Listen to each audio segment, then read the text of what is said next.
ঝালকাঠির কাঠালিয়ায় তিনবারের সাবেক প্রধানমন্ত্রী ও বিএনপি চেয়ারপারসন বেগম খালেদা জিয়ার আশু রোগ মুক্তি কামনায় দোয়া ও মিলাদ মাহফিল অনুষ্ঠিত হয়েছে। সোমবার বিকেলে পূর্ব ছিটকি দারুল কোরআন তওয়াবিয়া হাফেজি মাদ্রাসায় এই আয়োজন করে মাদ্রাসা কর্তৃপক্ষ।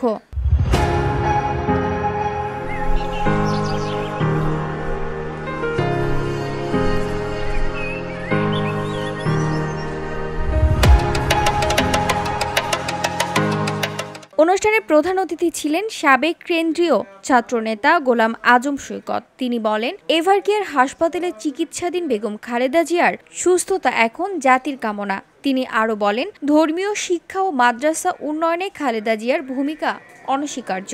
আলিম সমাজের জন্য তিনি সবসময় সহায়ক ছিলেন বলেই আজ দেশব্যাপী দোয়া হচ্ছে।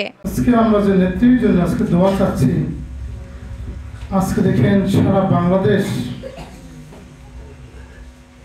আজকে মনে হয় দল মত নির্বিশেষে, ধর্ম বর্ণ নির্বিশেষে সবাই যেন কাঁদছে,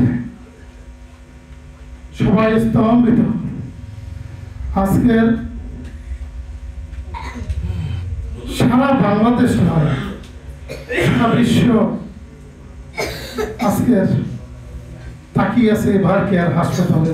দোয়া পরিচালনা করেন মুফতি নাজরুল্লাহ বিন তৈয়ব। মাহফিলে স্থানীয় মুসল্লি, শিক্ষক, অভিভাবক ও শিক্ষার্থীরা অংশ নেন। মাদ্রাসা কর্তৃপক্ষ জানায়, খালেদা জিয়ার আরোগ্য কামনায় তারা ভবিষ্যতেও দোয়ার আয়োজন চালিয়ে যাবে। VOD Bangla news desk.